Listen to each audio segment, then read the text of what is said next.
और इस बीच एक बड़ी खबर आ रही है। इस वक्त की बड़ी खबर आपको बता दें, EWS कोटे को सुप्रीम कोर्ट ने मान्यता दे दी है। इस वक्त की बड़ी जानकारी आपको दे रहे हैं। EWS कोटे को सुप्रीम कोर्ट ने भी मान्यता दे दी है। इस वक्त की ये बड़ी जानकारी आपको दे रहे हैं। 5 में से 3 जजों ने इसे सही ठहराया है और EWS कोटे को मान्यता दे दी गई है। EWS कोटे को सुप्रीम कोर्ट ने मान्यता दे दी है। 5 में से 3 जजों ने EWS कोटे को सही ठहराया है। आर्थिक रूप से पिछड़े लोगों को आरक्षण मिलना चाहिए। 5 में से 3 जजों ने EWS कोटे को सही ठहराया है। इस वक्त की ये बड़ी जानकारी आपको दे रहे हैं।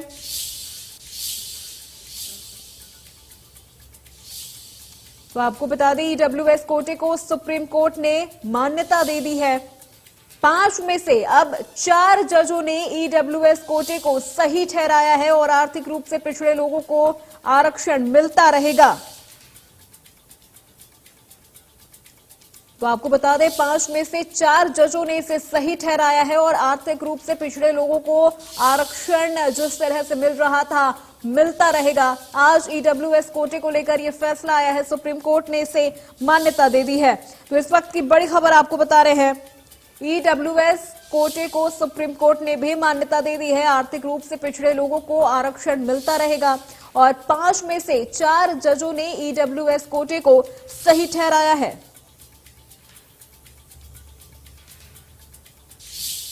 इस वक्त की ये बड़ी खबर आपको बता रहे हैं, EWS कोटे को सुप्रीम कोर्ट ने मान्यता दे दी है। 5 में से 4 जजों ने EWS कोटे को सही ठहराया है, यानी 5 में से 4 जजों ने इसके लिए अपनी सहमति दे दी है और आर्थिक रूप से पिछड़े लोगों को आरक्षण मिलता रहेगा।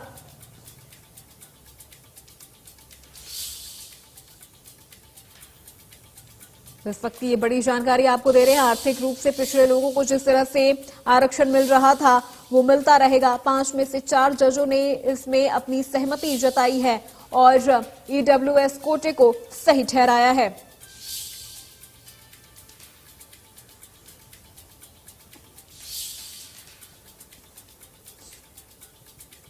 तो आपको बता दें, 5 में से 4 जजों ने अपनी सहमति दी है, EWS कोटे को सही ठहराया है और 5 में से 4 जजों ने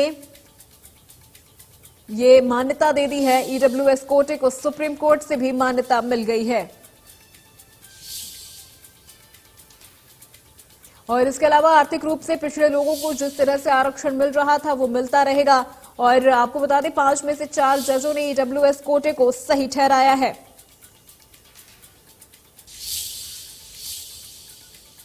तो इस वक्त की बड़ी खबर आपको बता रहे हैं, EWS कोटे को लेकर सुप्रीम कोर्ट ने भी अपनी मान्यता दे दी है। 5 में से 4 जजों ने EWS कोटे को सही ठहराया है और आर्थिक रूप से पिछड़े लोगों को आरक्षण का लाभ जिस तरह से मिल रहा था वो मिलता रहेगा। इसको लेकर भी फैसला सुना दिया गया है। It is not necessary for me to deal with that aspect, which is the 50% cap.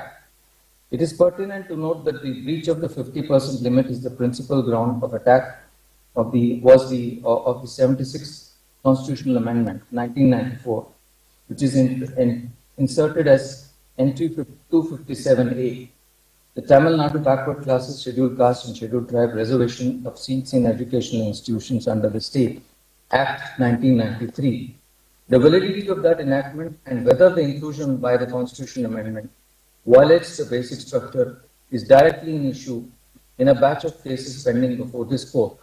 The view of the members of this bench constituting a majority that the creation of another class which can be a recipient of up to 10% of reservation over and above 50% permitted under 15.4 or 16.4 in my considered opinion therefore has a direct bearing on the likely outcome in the challenge in that proceeding.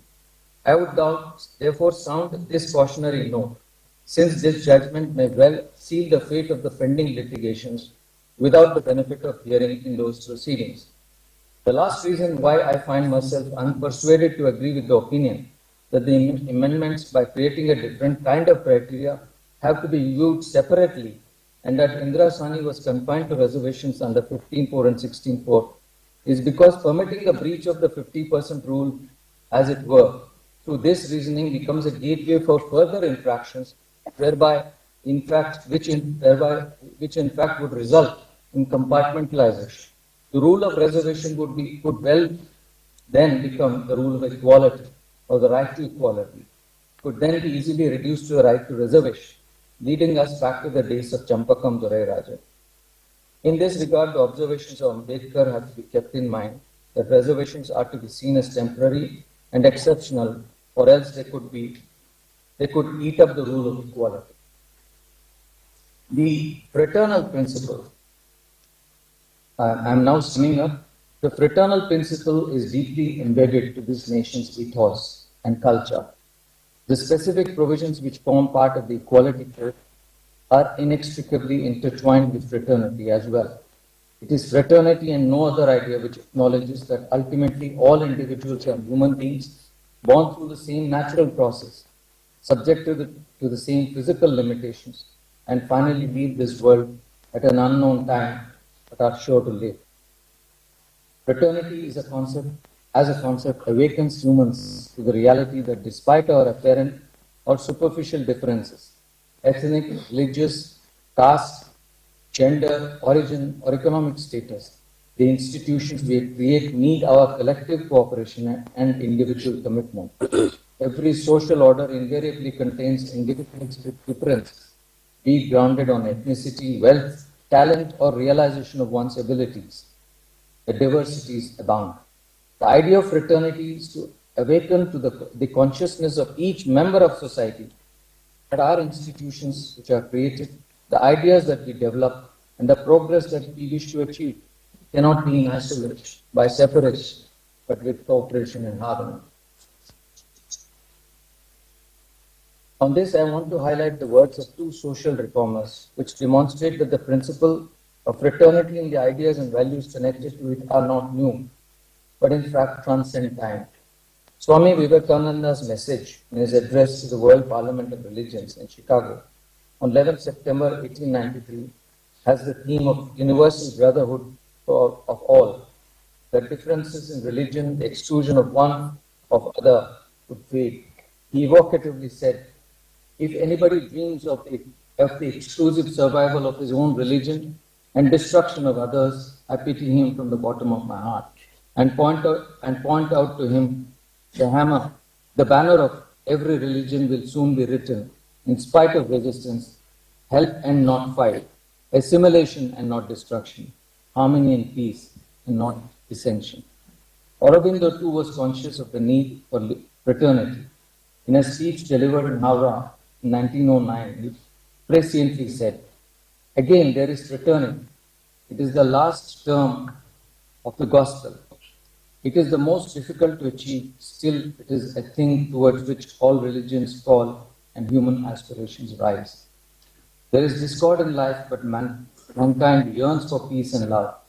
This is the reason why the Gospels will preach brotherhood, which preach brotherhood spread quickly and excite passionate attachment. This was the reason for the rapid spread of Christianity. This was the reason of Buddha's spread in the country and throughout Asia. This is the essence of humanitarianism, the modern gospel of love for mankind. None of us have achieved our ideals, but human society has always attempted an imperfect and limited fulfillment of them. It is the nature, the dharma of humanity, that it should be unwilling to stand alone. Every man seeks the brotherhood of his fellow, and we can only live by fraternity with others. Through all its differences and discords, humanity is striving to become one.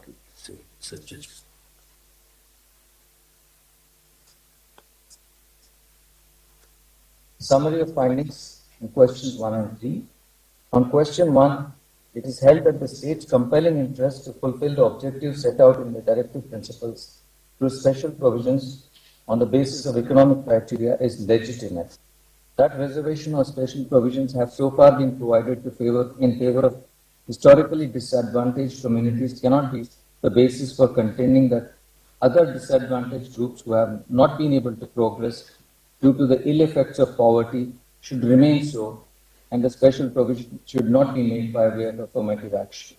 Therefore, the special provisions based on objective economic criteria is per se not violated.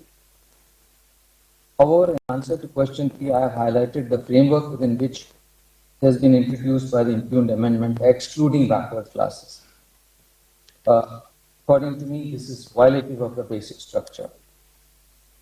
A universally acknowledged truth is that reservations have been conceived and quotas created through provisions in the Constitution only to offset fundamental, deep-rooted generations of wrongs perpetrated on entire communities and castes. Reservation is designed as a powerful tool to enable equal access and equal opportunity. Introducing the economic basis for reservation as a new criterion is permissible. Yet, the othering of socially and educationally disadvantaged classes, including SCs, and OBCs, by excluding them from this new reservation on the ground that they enjoy pre-existing benefits, is to heap fresh injustice based on past disability. The exclusionary clause operates in an utterly arbitrary manner. First, it others those subjected to socially questionable and outlawed practices, though they are amongst the poorest sections of the society. Secondly, for the purpose of new reservation, the exclusion operates against socially disadvantaged classes and castes absolutely by confining them within their allotted reservation quotas. Thirdly, it denies the chance of mobility from reserved quota based upon past discrimination to a reservation benefit based only on economic deprivation. The net result of the entire exclusionary principle is Orwellian, so to say, which is that all the poorest are entitled to be considered regardless of their caste or class, yet only those who belong to other classes or castes would be considered, and those from socially disadvantaged classes would be ineligible. Within the narrative of the classification jurisprudence, the differential or marker distinguishing one person from the other is deprivation alone. The exclusion, however, is not based on deprivation but social origin or identity. This strikes at the essence of the non-discriminatory rule. Therefore, the total and absolute exclusion of constitutionally recognized backward class of citizens is nothing but discrimination, which reaches to the level of undermining and destroying the equality code, and particularly the principle of non-discrimination. Therefore, on question 3, it is clear that the impugned amendment and the classification it creates is arbitrary, results in hostile discrimination of the poorest segments of society that are socially and educationally backward and are subjected to caste discrimination. For these reasons, Articles 15.6 and 16.6 are struck down and held to be violative of the Equality Code, particularly the principles of non-discrimination and non-exclusion, which form an inextricable part of the basic structure of the Constitution.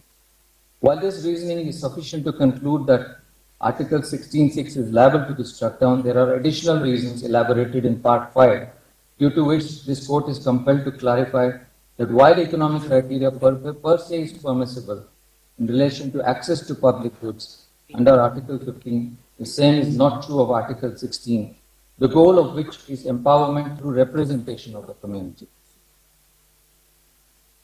For the above reasons, it is hereby declared that Sections 2 and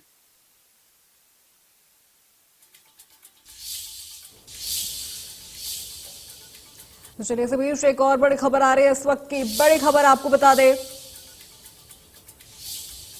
Rohtak से जहां पर अनाज मंडी में 3 शव मिलने से सनसनी फैल गई है। कलानौर मंडी में महिला और 2 बच्चियों के शव मिले हैं। बच्चियों के शव गला घोटकर मां बेटियों की हत्या करने की आशंका जताई जा रही है। मृतक महिला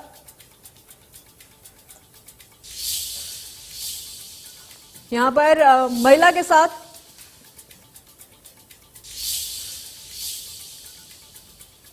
के साथ 2 बच्चियों के भी शव मिले हैं। कलानौर मंडी में एक महिला और उसकी 2 बच्चियों के शव मिले हैं। फिलहाल मृतक महिला के पति से पूछताछ में जुटी है पुलिस।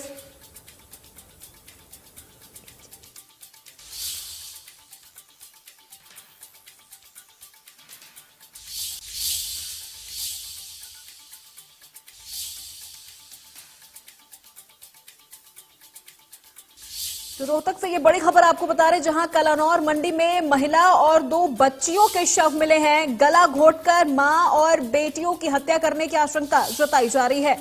मृतक महिला के पति से पूछताछ में जुटी है पुलिस। तमाम जानकारी के साथ संवाददाता दिनेश हमारे साथ जुड़ गए हैं। दिनेश, क्या कुछ अपडेट मिल पा रहा है इस पूरे मामले में? बिल्कुल, देखिए, ट्रिपल मर्डर की जो ये घटना है, इससे दिल दहलाने वाला मामला सामने आया है, जिसमें एक महिला और 2 बच्चों की मौत हो गई है, जबकि जो मृतक महिला है उनका पति जो है बाथरूम में बंद पाया गया है बेहोशी की हालत में। तो कहीं ना कहीं जो पुलिस है वो इस सारे मामले की छानबीन कर रही है और माना जा रहा है कि हो सकता है किसी बात से परेशान होकर महिला के पति ने ही इन सब की हत्या की गई। तो हर एंगल से पुलिस जो है जांच कर रही है। फिलहाल पुलिस जो है तीनों जो डेड बॉडी है उनके शव को पोस्टमार्टम के लिए पीजीआई में भेज दिया गया है और महिला जो पुलिस है वो महिला के पति से भी बात कर रही है। जी बिल्कुल दिनेश, और ऐसे में क्या महिला के पति से पूछताछ में कुछ खास खुलासा हो पाया है कि आखिर महिला का शव और दोनों बच्चियों का शव मंडी में कैसे पहुंचा?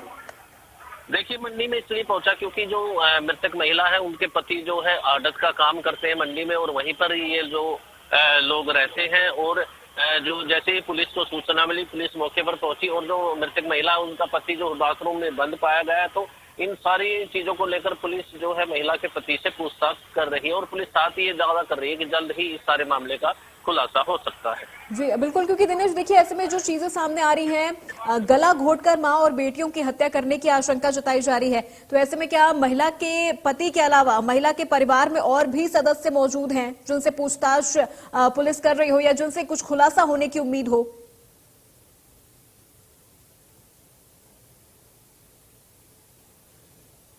मंडी में जो है काम करता था, तो फिलहाल जो और लोग हैं इनके साथ में नहीं रहते हैं। जी दिनेश, बहुत शुक्रिया तमाम जानकारी के लिए।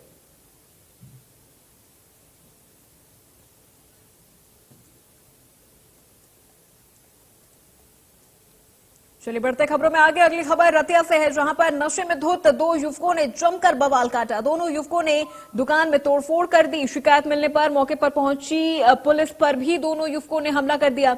गिरफ्तारी का विरोध कर रहे युवकों ने पुलिस की गाड़ी पर भी पत्थरबाजी की, जिससे पुलिस की गाड़ी के शीशे टूट गए। बताया जा रहा है कि जब दोनों युवक हंगामा कर रहे थे तो हंगामे की सूचना मिलते ही पुलिस मौके पर पहुंची। इस दौरान दोनों युवकों के परिजन भी झुग्गियों से बाहर आए और पुलिस का विरोध किया और पुलिस पर पत्थरबाजी की। जब पुलिस ने उपद्रव करने वाले 2 आरोपियों को जिप्सी में बिठाया तो दोनों युवक पुलिस गाड़ी से नीचे उतरकर बिजली के तारों के ऊपर लोहे का एक टुकड़ा फेंका, जिससे जोरदार धमाका भी हुआ और ट्रांसफार्मर को क्षतिग्रस्त करने की कोशिश भी की। लेकिन मौके पर मौजूद लोगों के सहयोग से कड़ी मशक्कत के बाद पुलिस ने 2 आरोपियों को काबू कर लिया है।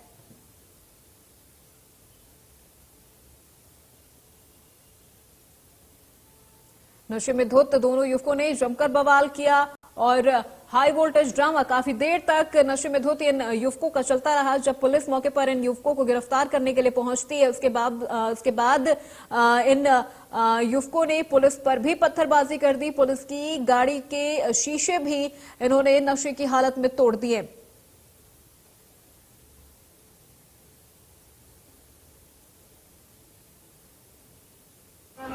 कड़ी मशक्कत के बाद आसपास के लोग जब यहां पर इकट्ठा हो गए थे, उनके सहयोग से पुलिस ने दोनों को गिरफ्तार कर लिया। सोनीपत में जहरी रेलवे फ्लाईओवर के नीचे डेड बॉडी मिलने से हड़कंप मच गया है। शव मिलने की सूचना एक राहगीर ने पुलिस को दी, जिसके बाद पुलिस मौके पर पहुंची और शव को पोस्टमार्टम के लिए भिजवाया। मौके पर पहुंची पुलिस ने जब जांच की तो पता चला एक ऑटो पलटा हुआ है और उसके पास में ही एक व्यक्ति ऑटो से कुछ दूर मृत पड़ा हुआ है, जिसके सिर में गंभीर चोट लगी हुई थी और खून अधिक बह चुका था। फिलहाल मृतक युवक की पहचान नहीं हो पाई है। एफएसएल जांच के अलावा पोस्टमार्टम रिपोर्ट में मौत के कारणों का सही खुलासा हो पाएगा।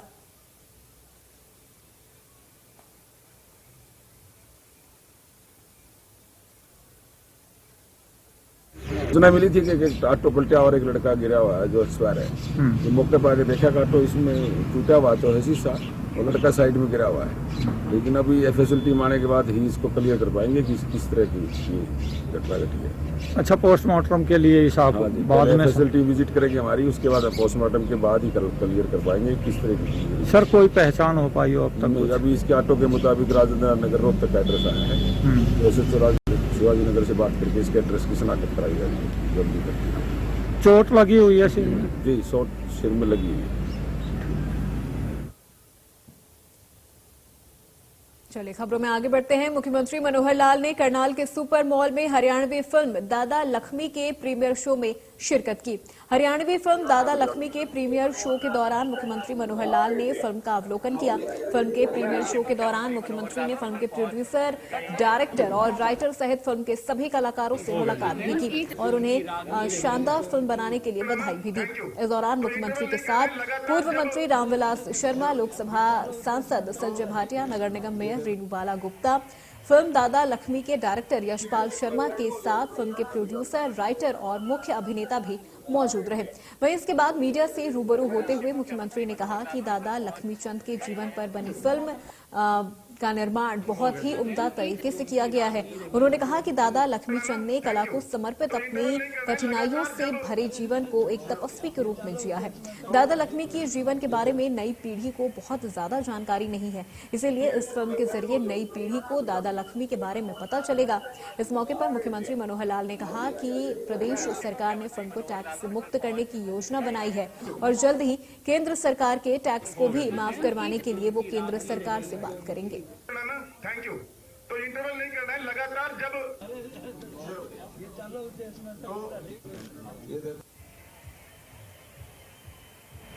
एक बहुत अच्छी फिल्म दादा लक्ष्मी जी के नाम से और इतिहास का एक ऐसा पन्ना जिसको कुछ लोग तो जानते हैं लेकिन बहुत नई पीढ़ी जानती नहीं है। नई पीढ़ी के सामने दादा लक्ष्मी चंद जी का जो एक कला का स्वरूप, जिस प्रकार के संदेश उन्होंने दिए हैं और कितनी कठिनाइयों में से उन्होंने अपने जीवन को आगे एक तपस्वी के नाते से आगे बढ़ाया है, वो सारा विषय आपके सामने आया है। अभी अवार्ड बहुत मिले हैं, जो अवार्ड की लाइन में आते हैं तो अवार्ड को एक भरमार चली रहती है, चिंता नहीं है। अभी तो जो टैक्स फ्री करने की बात है उसको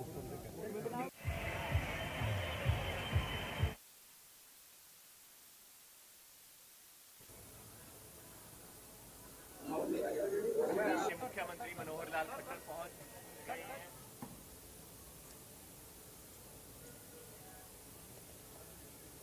और यहाँ रुकते एक छोटे से ब्रेक के लिए जल्द हाजिर होंगे।